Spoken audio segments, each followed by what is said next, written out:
Hey folks, Tim from Wall Racing here. In today's episode, we're going to be tearing apart the Capt Crunch Caprice you've seen in previous videos. This is kind of my least favorite part of the process of the Derby car, is the part where you have to part out all your hard work. But let's take a little look around. I'll give you an overview of what we're looking to do and get this thing prepared to scrap out the shell of it and keep as many of the good parts as we can for the next build. Okay, so I'll give you a quick walk around before we get started, give you a lowdown on the plan here. So I'm thinking as a first phase, my main goal of taking this thing apart is to get the engine transmission back out of the car. That way we can reuse this pretty much from car to car pretty easily. This one still runs and drives pretty decent. Definitely a tired motor, but I think it'd be good for one more. And really to get started on that, first thing I'll need to do is probably drain the radiator out, which we do have the lower hose over there is one option. There's a plug down on the bottom on this side that I can pull out, get a little bit more consistent flow out of that. Other than that, here in the engine bay, we'll work on getting the carb linkage unhooked. The distributor has a wire on this side that'll need to come off. And pretty much just kind of stuff like this that's randomly holding things together on this car. I think to make my job way easier, I'm just going to cut the entire front clip off this thing since, core support, fenders, they're all bent up. I do have one little section here where the captain part still looks good, so I'll probably cut that out as a little memento, but other than that, fenders will be pretty much junk, so chop them off to give us some room to work. The bumper, it might be salvageable. It's fairly straight, but from this part, pretty messed up in the front here, so I don't know if I'll end up really hanging on to it or just throwing it into the scrap load of this. But radiator's still good. After the bump and run race in Traverse City, it actually got a hole in it in the upper corner here, but we did a JB weld repair and it held the entire way through that championship demo, so that still holds fluid. Things are a little bit crammed in here underneath. I did try to straighten out the frame a little bit in the front and couldn't get it very far. I really have some spacers in here keeping things together from the frame touching the body in there. So it might be a little bit of a tight squeeze getting things like the shifter out of here and the transmission. Realistically, I'll probably have to pull the cross member out to get all this out, but then pretty much try to salvage the cage. This is all newer material, like this gas tank protector. I should be able to reuse that, cut as close as I can to this back seat bar to try and get that guy out. And gas tank's already unhooked. That really just needs to be lifted on out of there. Take the strap off that's holding it down. And then that's a pretty good overview to get started. I think today I'm just going to focus on anything that kind of bolts in or is strapped in, and then we'll go from there when we have to break out the torches.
When I was putting this car together, I was having trouble finding a throttle cable bracket that was the right size.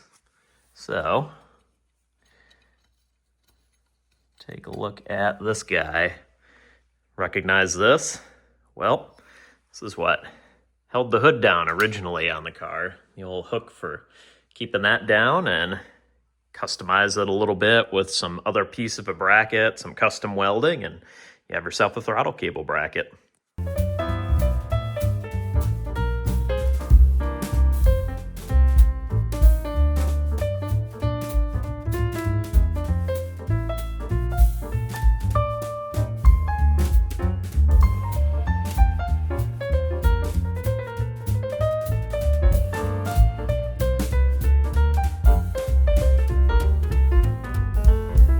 And latest progress report. Got this thing pretty much all unbolted and ready to pull. The only one I got to pull out yet is I need to get this up on jack stands, and I need to go down underneath and unbolt the back of the transmission. I do want to drain the oil pan on that as well, on the trans, since it kind of leaked everywhere while it was in this car. I think the gasket on it's just not any good. So get that out so it doesn't make a mess in the shed while it's being stored, and we'll get the engine crane in here. I already have the engine mount bolt out from both sides, which held the clamshells down to the frame there. You can see nothing in the hole anymore. And that's pretty much it. All the other bolt-ins are off that need to come off in the meantime. I ended up leaving the fuel pump on there since I could sneak the nut out behind it, and that'll be good enough to at least hopefully lift it on out of the car. We'll see if I end up having to torch on that cross member at all to get some extra space, since this thing's wedged in there pretty tight, but a lot of it's just sheet metal, so we'll see if it'll lift up enough to clear the mounts and yank this on out of here.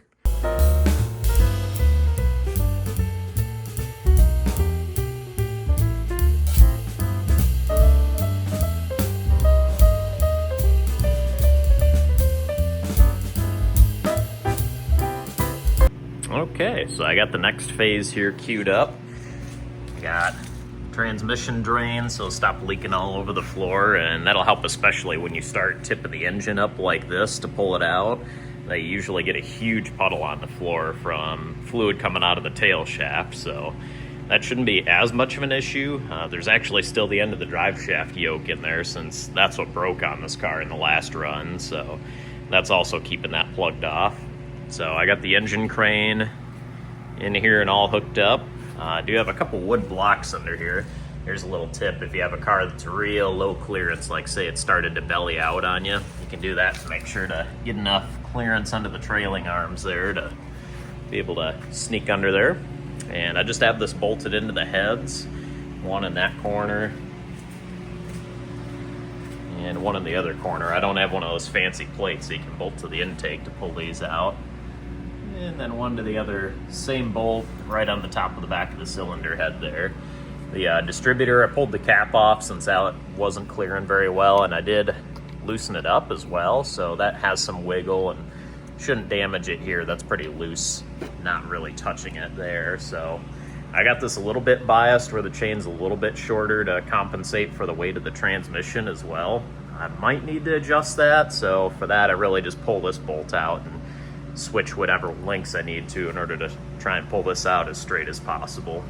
And main operation, since this thing's very tight up against the firewall and the floor of the car, need to try and just sneak the engine off the clamshell mounts here, and once you clear that, it should be pretty smooth sailing to get it out the car the rest of the way. As far as height, I'm not sure if the bumper will need to come off or not. I guess we'll see if we can sneak it over top of it, but if not, it should be pretty easy to trim that on out of there.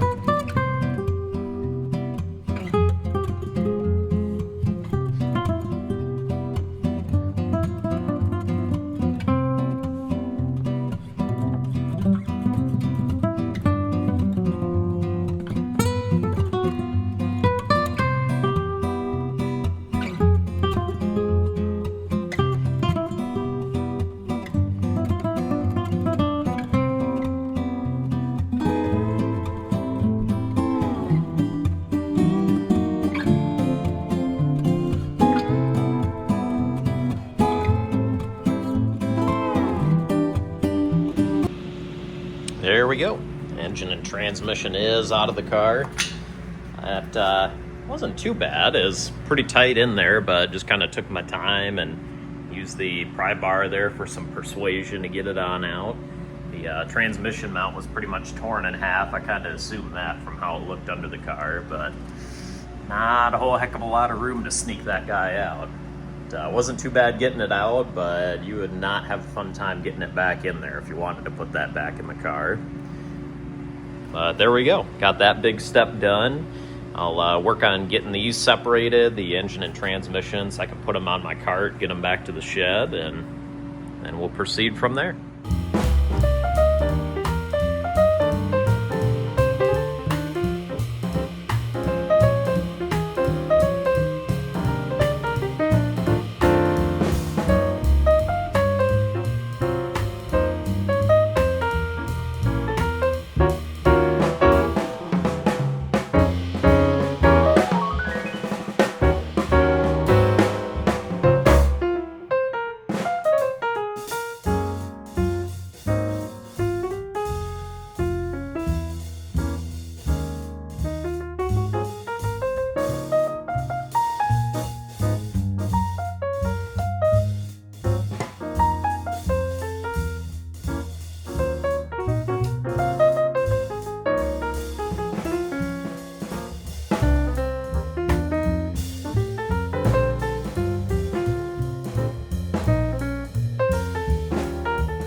Okay, a little status report. I'm back for more. So here we go. We got engine and transmission out of this thing. Got a lot of the bolt-in stuff out. Pretty much everything as far as shifter, ignition, fuel system, all that good stuff. So really winded down on what I plan to actually keep on this car. I think I'm going to keep this master cylinder since I know that all works well. The booster I think I'm going to keep and see if that might work on the crash cab, my other car, since I think that booster needs to be replaced. It doesn't work very well. And calipers I'll keep. This one is a core, even though it is kind of sticky, so it really should be rebuilt if you're going to put it on another car. And then this one was brand new, so I know I had at least one reliable working brake, so I'll hang on to that one as a spare on the shelf. Engine mounts. This one's bent, so I'm not going to keep that. This one's still pretty straight. It's a little tweaked on this backside here, but I think good enough where I'd still use it. Structurally, it's still pretty straight. I might wait till it's on the trailer outside to torch on that, getting that guy off. Other than that, pretty much pulling the brake hardware off up front here, see if I can recover any of these power steering lines. I seem to remember they were pretty seized onto the box there, so might not have a whole lot of luck getting those off.